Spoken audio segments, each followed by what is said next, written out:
أعوذ بالله من الشيطان الرجيم. بسم الله الرحمن الرحيم.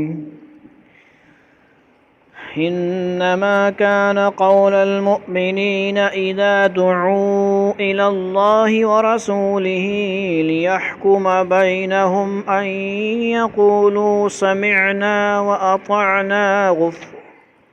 سمعنا وأطعنا وأولئك هم المفلحون. ومن يطع الله ورسوله ويخشى الله ويتقه فأولئك هم الفائزون. وأقسموا بالله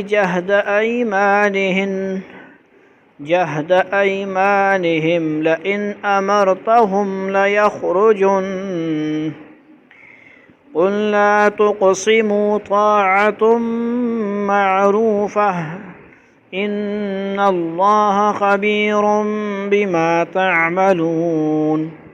قل أطيعوا الله وأطيعوا الرسول فإن تولوا فإنما عليه ما حمل وعليكم ما حملتم وإن تطيعوه تهتدوا وما على الرسول إلا البلاغ المبين. وعد الله الذين آمنوا منكم وعملوا الصالحات ليستخلفنهم في الأرض كما استخلف الذين من قبلهم وليمكنن لهم دينهم الذي ارتضى لهم وليبدلنهم من بعد خوفهم أمنا يعبدونني لا يشركون بي شيئا ومن كفر بعد ذلك فأولئك هم الفاسقون. وأقيموا الصلاة وآتوا الزكاة وأطيعوا الرسول لعلكم ترحمون. لا تحسبن الذين كفروا معجزين في الأرض ومأواهم النار ولبئس المصير. يا أيها الذين آمنوا ليستأذنكم الذين ملكت أيمانكم والذين لم يبلغوا الحلم منكم 3 مرات من قبل صلاة الفجر وحين تضعون ثيابكم من الظهيرة ومن بعد صلاة العشاء 3 عورات لكم ليس عليكم ولا عليهم جناح بعدهن طوافون عليكم بعضكم على بعض كذلك يبين الله لكم الآيات والله عليم حكيم. وإذا بلغ الأطفال منكم الحلم فليستأذنوا كما استأذن الذين من قبلهم كذلك يبين الله لكم آياته والله عليم حكيم. والقواعد من النساء اللاتي لا يرجون نكاحا فليس عليهن جناح أن يضعن ثيابهن غير متبرجات بزينة وأن يستعففن خير لهن والله سميع عليم. ليس على الأعمى حرج ولا على الأعرج حرج ولا على المريض حرج ولا على أنفسكم ولا على أنفسكم أن تأكلوا من بيوتكم أو بيوت آبائكم أو بيوت أمهاتكم أو بيوت إخوانكم أو بيوت أخواتكم أو بيوت أعمامكم أو بيوت عماتكم أو بيوت أخوالكم أو بيوت خالاتكم أو ما ملكتم مفاتحه أو صديقكم. ليس عليكم جناح أن تأكلوا جميعا أو أشتاتا فإذا دخلتم بيوتا فسلموا على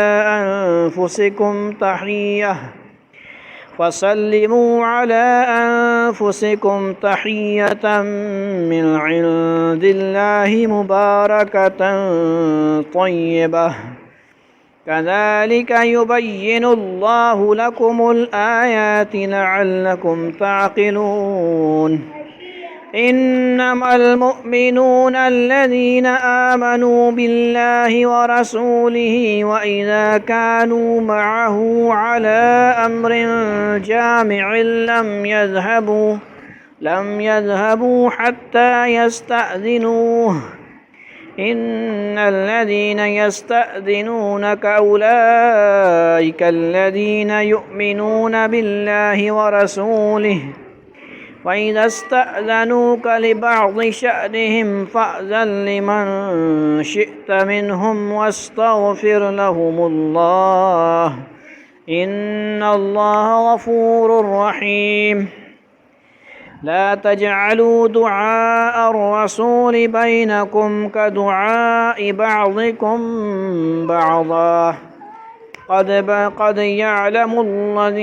يعلم الله الذين يتسللون منكم لواذا فليحذر الذين يخالفون عن أمره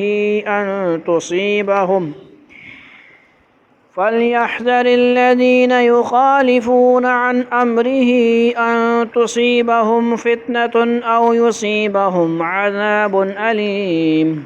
ألا إن لله ما في السماوات والأرض قد يعلم ما أنتم عليه ويوم يرجعون إليه فينبئهم بما عملوا والله بكل شيء عليم.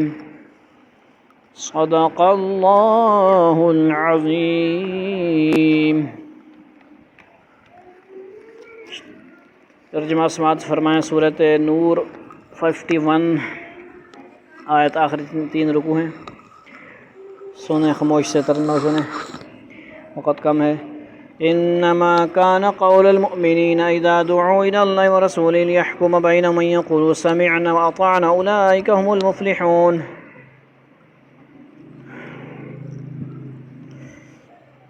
مومنوں کی بات تو یہ ہوتی ہے کہ جب انہیں اللہ اور اس کے رسول کی طرف بلایا جاتا ہے تاکہ رسول ان کے درمیان فیصلہ کریں تو وہ یہ کہتے ہیں کہ ہم نے حکم سن لیا اور مان لیا، اور ایسے ہی لوگ ہیں جو فلاح پانے والے ہیں. وَمَن يُطِعِ اللَّهَ وَرَسُولَهُ وَيَخْشَ اللَّهَ وَيَتَّقِ فَأُولَٰئِكَ هُمُ الْفَائِزُونَ. اور جو لوگ اللہ اور اس کے رسول کی فرما برداری کریں، اللہ سے ڈریں اور اس کی نافرمانی سے بچیں تو وہی لوگ کیا ہیں؟ فائز ہیں، کامیاب ہیں.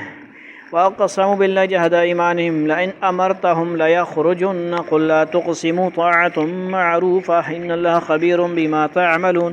اور یہ منافق لوگ بڑے زوروں سے اللہ کی قسمیں کھاتے ہیں کہ اگر اے پیغمبر تم انہیں حکم دو گے تو یہ نکل کھڑے ہوں گے. ان سے کہو کہ قسمیں نہ کھاؤ، تمہاری فرما برداری کا سب کو پتہ ہے. یقین جانو کہ تم جو کچھ کرتے ہو اللہ اس سے پوری طرح باخبر ہے. جب جہاد کا موقع نہ ہوتا تو یہ منافق لوگ منہ بھر بھر کر قسمیں کھاتے تھے کہ اگر حضور اقدس صلی اللہ علیہ وسلم نے حکم دیا تو یہ جہاد کے لیے گھروں سے نکل کر کھڑے ہوں گے، لیکن جب وقت آتا تو کوئی نہ کوئی بہانہ کر کے جہاد سے جان چھڑا لیتے تھے. اس لیے فرمایا گیا کہ تمہاری فرما برداری کی حقیقت تو سب کو معلوم ہے. بارہا تجربہ ہو چکا ہے کہ وقت بڑھنے پر تمہاری ساری قسمیں دھری رہ جاتی ہیں. منافق ایسے ہی ہوتے ہیں نا، بے ایمان نہیں ہوتا جس کو. ایسے مومن نہیں ہوتے، ٹھیک ہے۔ قل اطیعوا اللہ واطیعوا الرسول فإن تولوا فإنما علیہ ما حمل وعلیکم ما حملتم وإن تطیعوہ تہتدوا وما علی الرسول الا البلاغ المبین۔ ان سے کہو کہ اللہ کا حکم مانو، رسول کے فرما بردار بنو، پھر بھی اگر تم نے منہ پھیرے رکھا تو رسول پر تو اتنا ہی بوجھ ہے جس کی ذمہ داری ان پر ڈالی گئی ہے، اور جو بوجھ تم پر ڈالا گیا اس کی ذمہ داری تم خود ہو، ذمہ دار تم خود ہو۔ اگر تم ان کی فرما برداری کرو گے تو بے ہدایت پا جاؤ گے، اور رسول کا فرض سے زیادہ نہیں ہے کہ وہ صاف صاف بات پہنچا دے۔ وعد اللہ الذین آمنوا منکم وعملوا الصالحات ليستخلفنهم في الأرض كما استخلف الذين من قبلهم وليمكنن لهم دينهم الذي ارتضى لهم وليبدلنهم من بعد خوفهم أمنا يعبدونني لا يشركون بي شيئا ومن كفر بعد ذلك فأولئك هم الفاسقون۔ تم میں سے جو لوگ ایمان لے آئے ہیں اور جنہوں نے نیک عمل کیے ان سے اللہ نے وعدہ کیا کہ وہ انہیں ضرور زمین میں اپنا خلیفہ بنائے گا جس طرح ان سے پہلے لوگوں کو بنایا تھا، اور ان کے لیے اس دنیا کو ضرور اقتدار بخشے گا جسے ان کے لیے پسند کیا ہے، اور ان کو جو خوف لاحق ہو رہا ہے اس کے بدلے انہیں ضرور امن عطا کرے گا۔ بس وہ میری عبادت کریں، پھر میرے ساتھ کسی چیز کو شریک نہ ٹھہرائیں، اور جو لوگ اس کے بعد بھی ناشکری کریں گے تو ایسے لوگ نافرمان ہوں گے۔ مکہ مکرمہ میں جب صحابہ کرام نے کفار کے ظلم و ستم کا سامنا کیا تھا، اور جب وہ ہجرت کر کے مدینہ منورہ آ گئے تو اس کے بعد بھی کافروں کی طرف ہر وقت حملوں کا خوف لاحق رہتا تھا۔ اس موقع پر ایک صاحب نے آن حضرت صلی اللہ علیہ وسلم سے پوچھا کہ کیا کوئی ایسا وقت بھی آئے گا کہ ہم ہتھیار کھول کر چین سکون کے ساتھ رہ سکیں گے؟ اس کے جواب میں آپ نے فرمایا کہ بہت جلد وہ وقت آنے والا ہے۔ یہ آیت اس موقع پر نازل ہوئی اور اس میں پیشن گوئی فرمائی گئی کہ آن حضرت صلی اللہ علیہ وسلم اور صحابہ کرام کو زمین پر اقتدار حاصل ہونے والا ہے۔ چنانچہ اس وعدے کے مطابق آن حضرت صلی اللہ علیہ وسلم ہی کے زمانے میں پورا جزیرہ عرب اسلام کے جھنڈے تلے آ چکا تھا، اور خلافت راشدہ کے دور میں اسلامی حکومت کا دائرہ تقریباً آدھی دنیا تک وسیع ہو گیا تھا۔ اس آیت کے اندر پوری آدھی دنیا اسلامی حکومت کا ذکر ہے۔ وَأَقِيمُوا الصَّلَاةَ وَآتُوا الزَّكَاةَ وَأَطِيعُوا الرَّسُولَ لَعَلَّكُمْ تُرْحَمُونَ۔ اور نماز قائم کرو اور زکوٰۃ ادا کرو، رسول کی فرما برداری کرو تاکہ تمہارے ساتھ رحمت کا برتاؤ کیا جائے۔ لا تحسبن الذين كفروا معجزين في الارض ومأواهم النار ولبئس المصير۔ یہ ہرگز نہ سمجھنا کہ جن لوگوں نے کفر کا راستہ اپنا لیا ہے وہ زمین میں کہیں با کر ہمیں بے بس کر دیں گے، ان کا ٹھکانہ دوزخ ہے، اور یقین وہ بہت ہی برا ٹھکانہ ہے۔ یا ایھا الذین آمنوا لیستأذنکم الذین ملکت ایمانکم والذین لم یبلغوا الحلم منکم 3 مرات من قبل صلاة الفجر وحین تضعون ثیابکم من الظہیرة ومن بعد صلاة العشاء 3 عورات لکم لیس علیکم ولا علیہم جناح بعدہن طوافون علیکم بعضکم علی بعض کذلک یبین اللہ لکم الآیات واللہ علیم حکیم۔ غور سے سنیں، بہت خاص آیت ہے ہم سب کے لیے۔ اے ایمان والو، جو غلام لونڈیاں تمہاری ملکیت میں ہیں اور تم سے جو بچے ابھی بلوغ تک نہیں پہنچے، سمجھ آئی؟ ہاتھ کھڑا کرو، بلوغ والے جڑا نہیں ہو، بالغ، بلوغ اور بالغ ایک ون جرا بالغ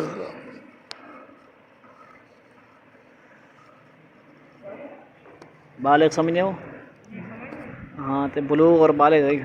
ان کو چاہیے کہ وہ 3 اوقات میں تمہارے آج کل کا زی شمل کے سارے ہی جو بچے ہیں نا، چاہے 2 سال کے 4-5 سال کے نابالغ بچے بھی ہیں، تو وہ بھی اس پہ عمل کریں۔ کیوں؟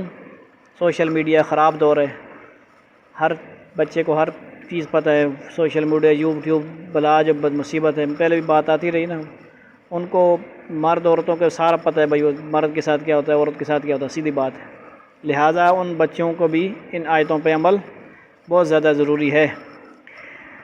کیا کریں؟ 3 اوقات یاد رکھیں، لیکن 3 اوقات سے مطلب نہیں یہ 3 اوقات ہیں، آج کل جس ویلے مرضی خیال کرنا چاہیے۔ جب آپ کو آگے میں انشاءاللہ تھوڑا تھوڑا وہ 3 اوقات میں تمہارے پاس آنے کے لیے تم سے اجازت لیا کریں، یعنی جو بڑے مرد ہیں یا بڑے میاں بیوی ہیں، ماں باپ ہیں، آپ یہ سمجھ لیں کہ ان کے وہ کمرہ بند کر کے یا ہلکا سا دروازہ بند کر کے پردہ کر کے بیٹھے ہوئے ہیں، اندر بات چیت کر رہے ہیں، تو آپ کو کیا چاہیے؟ ٹھک ٹھک کر کے اجازت لے کے امی جان، بہن، آپی، سسٹر جو بھی ہے، اجازت لے کے بولیں آ سکتا ہوں میں، وہ کہیں گے آ جائیں تو پھر جانا ہے، چاہے اپنا گھر اندر ہو، یہ گھر کے اندر کی بات ہو رہی ہے، پہلے گھر کے باہر کی بات کیا ہوئی؟ اجازت لینا گھر کے باہر سے بھی اندر داخل ہوتے وقت، اپنا گھر بھی ہو، اجازت لینی ہے۔ پہلا کیا وقت ہے تمہارے پاس آنے کے لیے تم سے اجازت لیا کریں نماز فجر سے پہلے، نمبر 1۔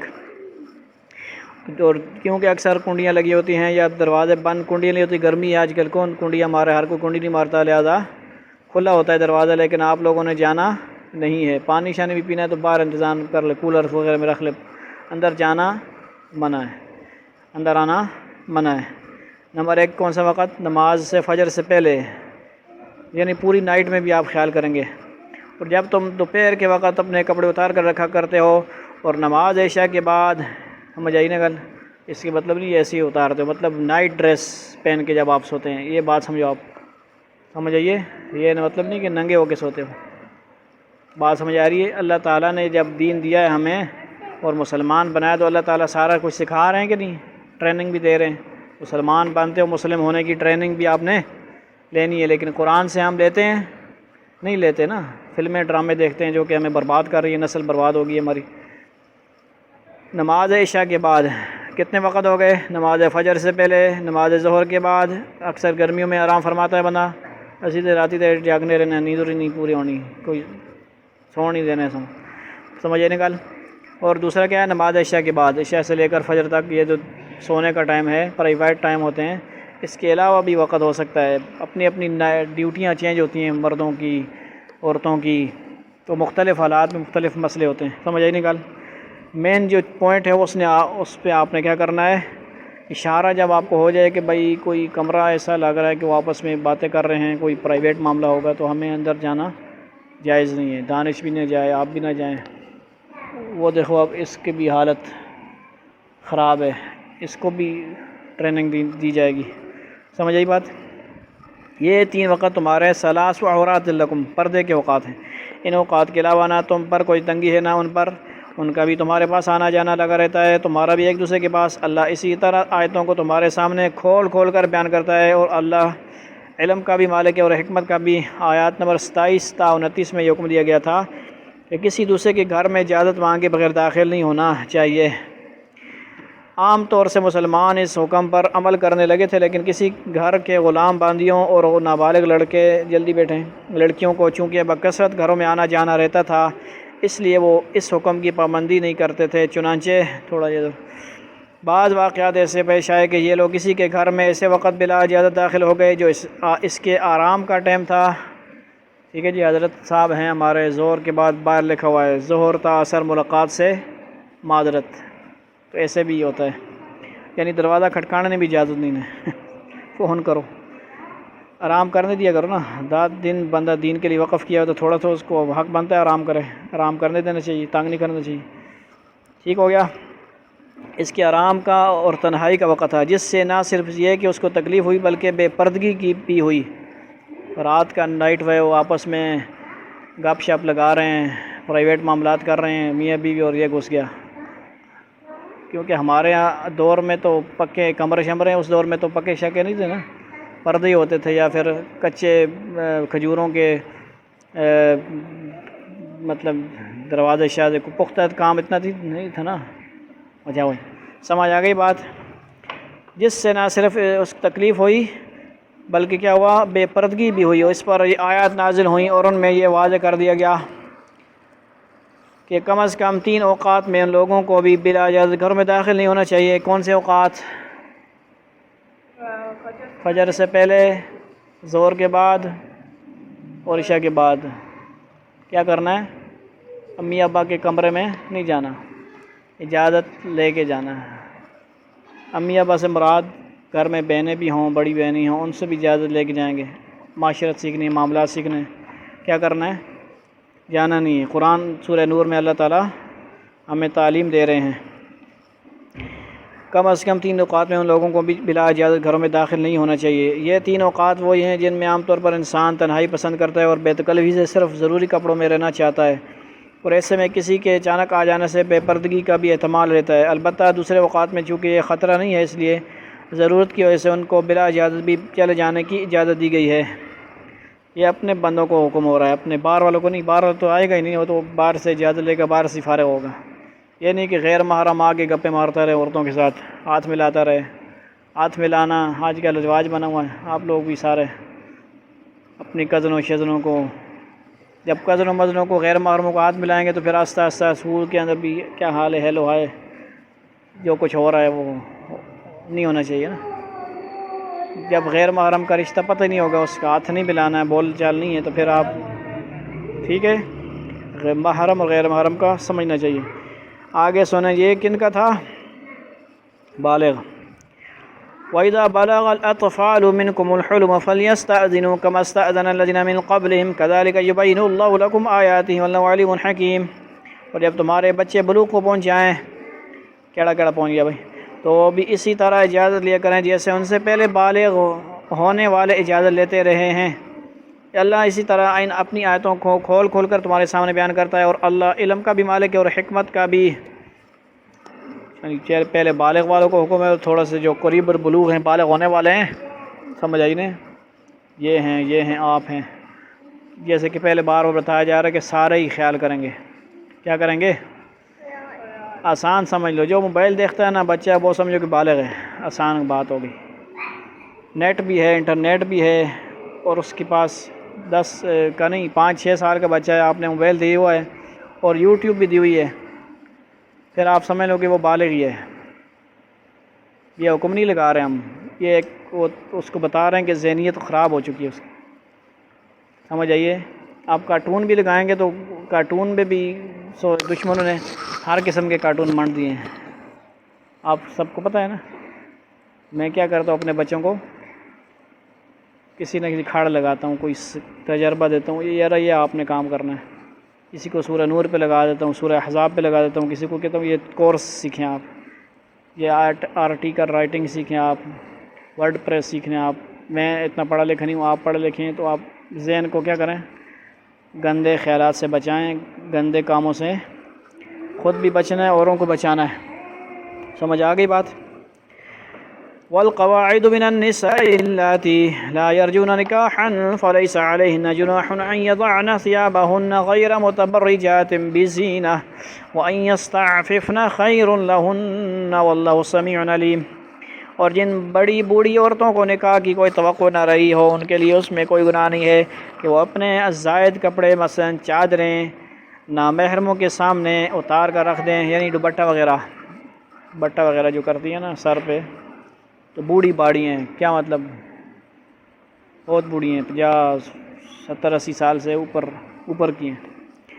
اب ان کو دیکھ کے کسی نے کیا مطلب کرنا ہے، یا اس کو نکاح نہیں کرنا، یا اس بندے نے اس کے ساتھ نکاح نہیں کرنا، بھائی ہے، کوئی چاچا ماما ہی ہے، غیر محرم ہی صحیح، لیکن وہ آپس میں اٹریکشن ان کا کوئی ایسا نہیں ہے کہ مطلب کیا ہے، اس کا مطلب نہیں گلے کھولے پہن کے تو بیٹھ جائے۔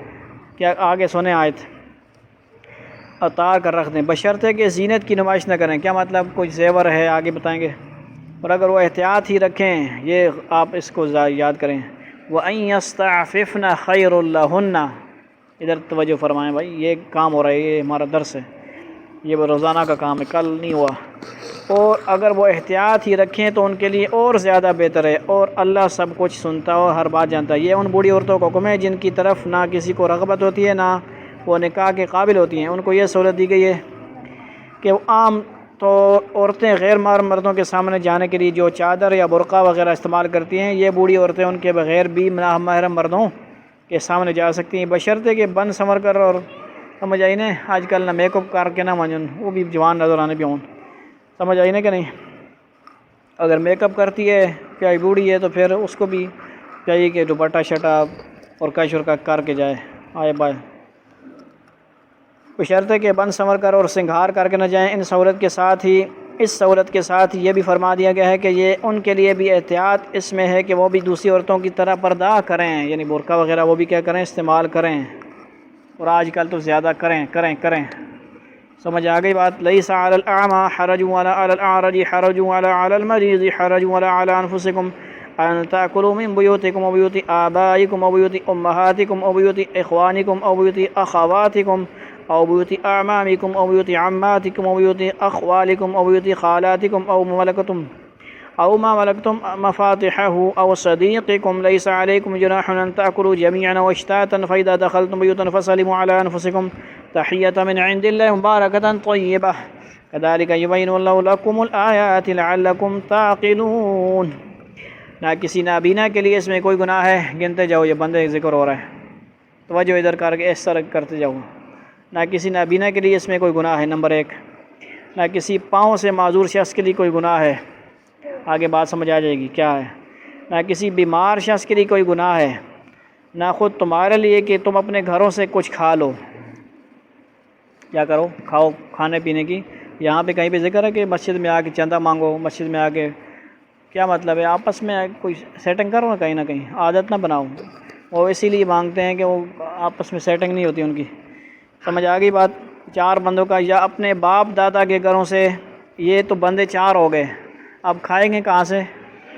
نمبر 1 اپنے باپ دادا کے گھروں سے، یا اپنی ماؤں کے گھروں سے، یا اپنے بھائیوں کے گھروں سے، یا اپنی بہنوں کے گھروں سے، یا اپنے چچاؤں کے گھروں سے، یا اپنی پھوپھیاؤں کے گھروں سے، یا اپنے ماموں کے گھروں سے، یا اپنی خالاؤں کے گھروں سے، یا ان گھروں سے جن کی چابیاں تمہارے اختیار میں ہوں، کوئی چوکیدار رکھ گیا یا کوئی کہتا ہے یار یہ کچھ دن کے لیے آپ رہو، یا اپنے دوستوں کے گھروں سے۔ اس میں بھی تمہارے لیے کوئی گناہ نہیں ہے، ان کے گھروں میں آپ کھانا آنا جانا کر سکتے۔ اور آگے کیا فرما رہا ہے؟ تمہارے لیے کوئی گناہ نہیں ہے کہ سب مل کر کھاؤ یا الگ الگ کھاؤ، ان کے لیے حکم ہو رہا ہے، آپس میں نہیں۔ یہ ایک فیملی ہے تو وہ الگ الگ کھانا کھا رہے ہیں، یہ نہیں کہ کہا جا رہا ایک فیملی ہے وہ آپس میں سارے اکٹھے کھائیں، وہ سنت ہے۔ یہ ان الگ ذکر ہو رہا ہے، الگ الگ کھائیں، کیونکہ وہ اور بندہ اور یہ اور بندے ہیں نا، یہ غیر محرم بھی اس میں آ جائیں گے، پھر وہ کیا کریں؟ سب مل کر کھاؤ یا الگ الگ کھاؤ۔ چنانچہ جب تم گھروں میں داخل ہو، مطلب مریضوں کا بھی ذکر ہے، معذوروں کا بھی ذکر ہے، اندھوں کا ذکر ہے۔ کچھ لوگ اچھا نہیں سمجھتے ہوں گے نا، تو خیر طبیعت کا خیال کیا گیا ہے، وہ الگ کھائیں، آپ الگ کھاؤ، لیکن برابر کھانا، یہ نہیں گھٹیا کھانا اس کو دیا خود صحیح کھایا، ایسے نہیں، کچھ نہ برابری کریں کھانے پینے میں۔ چنانچہ جب تم گھروں میں داخل ہو تو اپنے لوگوں کو کیا کرو؟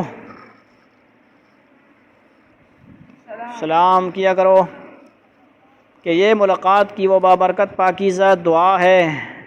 Hello, good morning, should morning کا قرآن کہہ رہا ہے؟ نہیں کہہ رہا نا، اس میں کوئی دعا بھی نہیں ہے، یعنی آپ اس کو مارننگ کو دعا دے رہے ہیں، اپنے لیے کچھ بھی نہیں ہے۔ گڈ مارننگ کا مطلب کیا؟ اچھی مارننگ، کیا کوئی فائدہ نہیں۔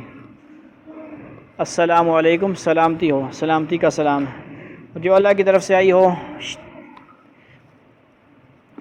سمجھ آئیے، جو اللہ کی طرف سے آئی ہے۔ اللہ اسی طرح آیتوں کو تمہارے سامنے کھول کر بیان کرتا ہے تاکہ تم سمجھ جاؤ۔ ان آیات کا پس منظر یہ ہے کہ بعض افراد جو نابینا یا پاؤں سے معذور یا بیمار ہوتے تھے، وہ دوسروں کے ساتھ مل کر کھانا کھانے سے اس لیے شرماتے تھے کہ شاید دوسروں کو ان کے ساتھ کھاتے ہوئے کراہیت محسوس ہو، برا محسوس کریں گے۔ اور بعض معذور افراد یہ بھی سوچتے تھے کہ کہیں ایسا نہ ہو کہ وہ اپنی معذور کی وجہ سے دوسروں سے زیادہ جگہ گھیر لیں، یا نابینا ہونے کی بنا پر دوسروں سے زیادہ کھا لیں۔ دوسری طرف صحت مند لوگ بھی بعض اوقات یہ خیال کرتے تھے کہ کہیں یہ اپنی معذوری کی وجہ سے دوسروں کا ساتھ نہ دے سکیں، کم کھائیں اور مشترک کھانے میں سے اپنا مناسب حصہ نہ لے سکیں۔ یہ احساس ان حضرات کے دل میں اسلام کے ان احکام نے پیدا کیا جن کی روح سے کسی دوسرے کو اپنی طرف سے ادنا سی تکلیف پہنچانا گناہ قرار دیا گیا ہے۔ نیز مشترک چیزوں کے استعمال میں احتیاط کی تاکید کی ہے۔ ان آیات نے یہ واضح فرمایا کہ بے تکلف مقامات پر اتنی باریک بینی کی ضرورت نہیں ہے۔ عرب کے لوگوں میں یہ عام رواج تھا کہ ان کے گھروں میں آنے والے یہ رشتہ دار جن کا یہ اس آیت میں ذکر ہے، نابینا، بیمار، معذور، سمجھ آئیے، اور اپاہج پاؤں سے، اگر ان کی اجازت کے بغیر بھی ان کے گھر سے کچھ کھا لیتے تو وہ نہ صرف یہ کہ برا نہیں مناتے تھے بلکہ خوش ہوتے تھے۔ جب یہ احکام آئے کہ کسی کی چیز اس کی خوش دلی کے بغیر استعمال کرنا جائز نہیں، تو بعض صحابہ یہاں تک پرہیز کرنے لگے کہ اگر کسی شخص کی غیر موجودگی میں اس کے گھر جاتے اور اس کی بیوی بچے ان کی کچھ خاطر تواضع کرتے تو ان کو کھانے میں تردد ہوتا تھا کہ گھر کا اصل مالک تو موجود نہیں ہے، اس لیے ہمیں اس کی اجازت کے بغیر کھانا نہیں چاہیے۔ اس آیت نے واضح فرما دیا کہ جہاں یہ بات یقینی ہو کہ اصل مالک ہمارے کھانے سے خوش ہوگا، وہاں کھانے میں کچھ حرج نہیں ہے، لیس علی الاعمى۔ البتہ جہاں یہ بات مشکوک ہو وہاں یہ حکم نہیں ہے، چاہے کتنے قریبی رشتہ دار ہی کا گھر کیوں نہ ہو۔ بعض رات جب جہاد کے لیے جاتے تو اپنے گھر کی چابیاں ایسے معذور افراد کے حوالے کر جاتے جو جہاد میں جانے کے لائق نہیں تھے، اور ان کو یہ بھی کہے جاتے تھے کہ ہمارے گھر کی کوئی چیز اگر آپ کھانا چاہیں تو کھا لیا کریں، اس کے باوجود کیونکہ کھجوریں وغیرہ اور بہت کچھ پڑا رہتا تھا نا، خشک میوہ وہ تو خراب نہیں ہوتا نا، اس کے باوجود یہ معذور حضرات احتیاط کی وجہ سے کھانے سے پرہیز کرتے تھے۔ اس آیت نے ان کو بھی یہ ہدایت فرما دی کہ اتنی احتیاط کی ضرورت نہیں ہے، جب مالک کی طرف سے چابیاں تک آپ کے حوالے کر دی گئی ہیں اور اجازت بھی دے دی گئی ہے تو اب کھانے میں کچھ حرج نہیں ہے۔ اس نے مطلب نہیں کھائی آؤ تو کار دبائی آؤ، خیانت بھی نہیں کرنی۔ صحابہ کرام تو نہیں تھے نا، ہم لوگوں نے خیال کرنا ہے، مسئلہ آدھا سن کے نا اس پہ اپنے ملاوٹ کر کے نہیں کرنا ہم نے۔ انما المؤمنون الذين آمنوا بالله ورسوله واذا كانوا معه على امر جامع لم يذهبوا حتى يستأذنوه ان الذين يستأذنونك اولئك الذين يؤمنون بالله ورسوله فاذا استأذنوك لبعض الشأن فاعذر لمن شئت منهم واستغفر لهم الله ان الله غفور رحيم۔ مومن تو وہ لوگ ہیں جو اللہ اور اس کے رسول کو دل سے مانتے ہیں کہ نہیں ہم، اور جب رسول کے ساتھ کسی اجتماعی کام میں شریک ہوتے ہیں تو ان سے اجازت لیے بغیر کہیں نہیں جاتے۔ اے پیغمبر، جو لوگ تم سے اجازت لیتے ہیں یہی وہ لوگ ہیں جو اللہ اور اس کے رسول کو دل سے مانتے ہیں۔ صحابہ کرام چنانچہ جب وہ اپنے کسی کام کے لیے تم سے اجازت مانگے تو ان میں سے جن کو چاہو اجازت دے دیا کرو، ان کے لیے اللہ سے مغفرت کی دعا کیا کرو، یقیناً اللہ بہت بخشنے والا بڑا مہربان ہے۔ یہ آیت غزوہ احزاب کے موقع پر نازل ہوئی۔ اس وقت عرب کے کئی قبیلوں نے مل کر مدینہ منورہ پر چڑھائی کی تھی اور آن حضرت صلی اللہ علیہ وسلم نے شہر کی دفاع کے لیے مدینہ منورہ کے گرد ایک خندق کھودنے کے لیے تمام مسلمانوں کو جمع کیا تھا۔ خندق بھی کہتے ہیں اور جنگ احزاب بھی کہتے ہیں، جنگ خندق، سمجھ آئی؟ سارے مسلمان خندق کھودنے میں مصروف تھے اور اگر کسی کو اپنے کسی کام سے جانا ہوتا تو آپ سے اجازت لے کر جاتا تھا، لیکن منافق لوگ اول تو اس کام کے لیے آنے میں سستی کرتے تھے اور اگر آ جاتے تو کبھی کسی بہانے سے اٹھ کر چلے جاتے اور کبھی بلا اجازت ہی چپکے سے روانہ ہو جاتے۔ اس آیت میں ان کی مذمت اور ان مخلص مسلمانوں کی تعریف کی گئی ہے، کن کی؟ صحابہ کرام کی، اور جو بلا اجازت نہیں جاتے تھے، عاشق دیوانے صحابہ کرام ہیں نا، حکم کے تابع، آپ صلی اللہ علیہ وسلم بھی شریک تھے اس میں۔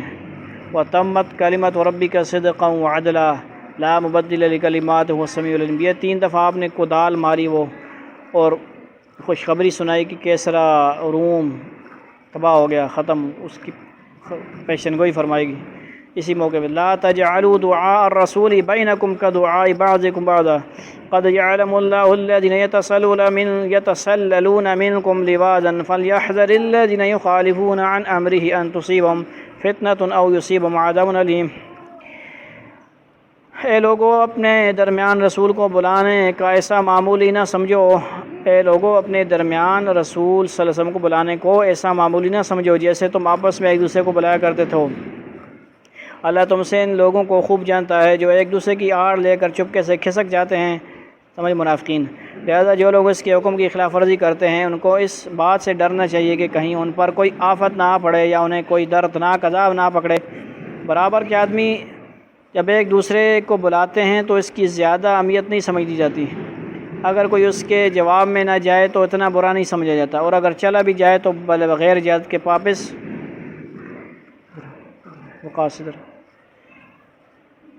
جانے کو بھی گوارا کر لیا جاتا ہے۔ اس آیت کا مطلب یہ ہے کہ جب رسول کریم صلی اللہ علیہ وسلم کون بولے گا؟ صلی اللہ علیہ وسلم، پوری مسجد گونجنی چاہیے، صلی اللہ علیہ وسلم۔ میرے خیال ہے شرم آتی ہے نبی صلی اللہ علیہ وسلم کے درود پڑھنے کو، شرم آتی ہے۔ کس کو شرم آتی ہے؟ جس کو نہیں آتی وہ اونچا بولے، صلی اللہ علیہ وسلم، صلی اللہ علیہ وسلم۔ جب رسول کریم صلی اللہ علیہ وسلم جب بھی بولا جائے فوراً آپ نے بولنا اونچا۔ تمہیں کسی کام کے لیے بلائیں تو اسے آپس کا بلانا نہ سمجھو، چاہے گئے چاہے نہ گئے، بلکہ اہتمام کر کے جانا ہی ضروری ہے۔ دوسرے یہ بات بھی معمولی نہ سمجھو کہ جب چاہو بلا اجازت کا اٹھ کر چلے جاؤ، بلکہ جب کہیں جانا ہو تو آپ سے اجازت لے کر جاؤ۔ اسی آیت کی ایک تفسیر یہ بھی ممکن ہے کہ جب تم حضور اقدس صلی اللہ علیہ وسلم کو مخاطب کرو تو اس طرح نہ کرو جیسے ایک دوسرے کو نام لے کر مخاطب کرتے ہو، لہذا یا محمد کہہ کر نہ بلاؤ صلی اللہ علیہ وسلم، بلکہ آپ کو تعظیم کے ساتھ یا رسول اللہ کہہ کر مخاطب کرو، کیونکہ اللہ نے بھی قرآن میں یا رسول اللہ یا محمد نہیں کہا، کیا کہا؟ محمد الرسول اللہ، ایک جگہ پہ آیا۔ ایک جگہ کیا ہے ما کان محمد ابا احد من رجالکم 2، اور کیا ہے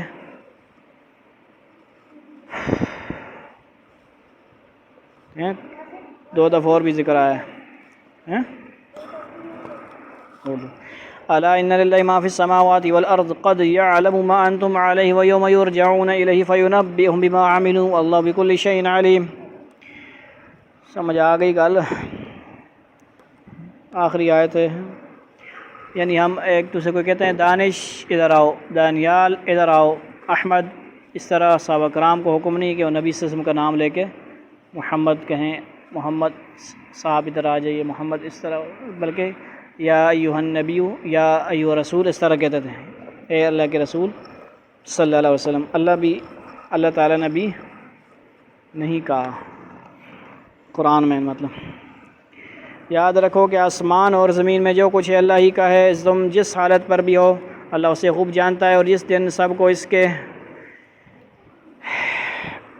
پاس لوٹایا جائے گا وہ دن وہ ان کو بتا دے گا کہ انہوں نے کیا عمل کیا تھا، اور اللہ کو ہر بات کا پورا علم ہے۔ یہاں پر الحمدللہ سورہ نور 64 آیات پر مشتمل سورت مکمل ہوئی الحمدللہ۔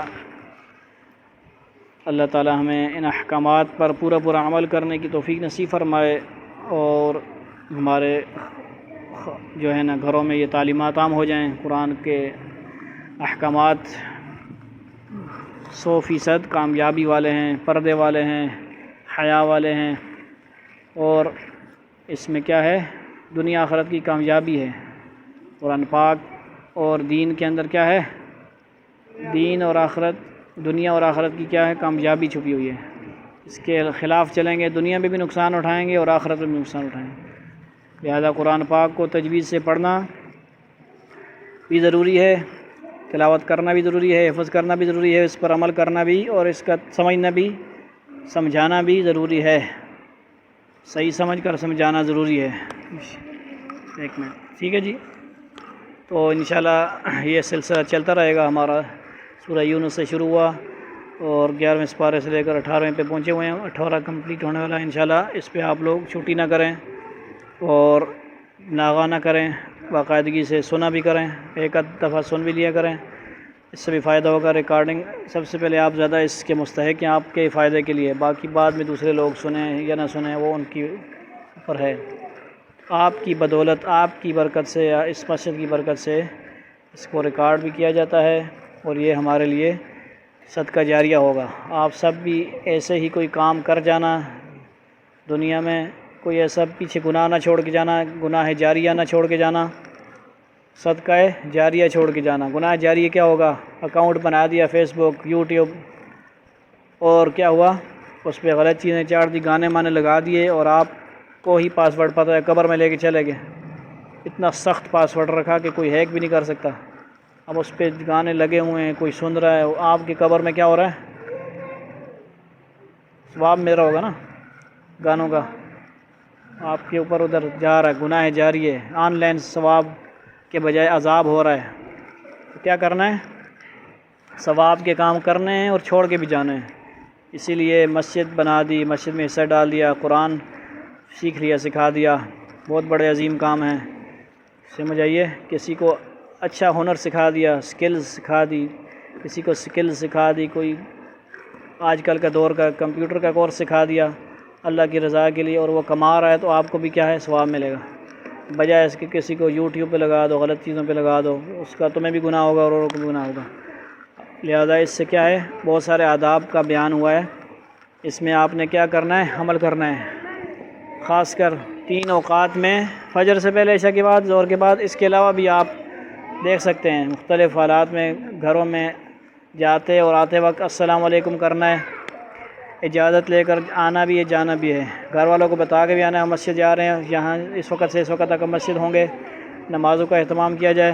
اللہ تعالی ہمیں سمجھ کی، عمل کی توفیق نصیب فرمائے۔ وآخر دعوانا الحمدللہ رب العالمین، والسلام علیکم ورحمۃ اللہ تعالی وبرکاتہ۔ مفتی تقی عثمانی صاحب کا ترجمہ ہم نے اور ان کی آسان تشریح وغیرہ ہم پڑھتے ہیں، لہذا اسی اپنی جو ہے ہماری اپنی طرف سے کوئی ہو تو، کیونکہ مسجد کا ماحول ہے، یہ بات ضروری ہے، چھوٹے بڑے بچے ہیں، اس کو قابو کرنا، کنٹرول کرنا مشکل ہے ایک بندے کا. یہ بھی لگے رہیں گے تو بیچ میں کسی کو شور آ رہا ہو تو مائنڈ کرنے کی ضرورت نہیں ہے. السلام علیکم ورحمۃ اللہ وبرکاتہ.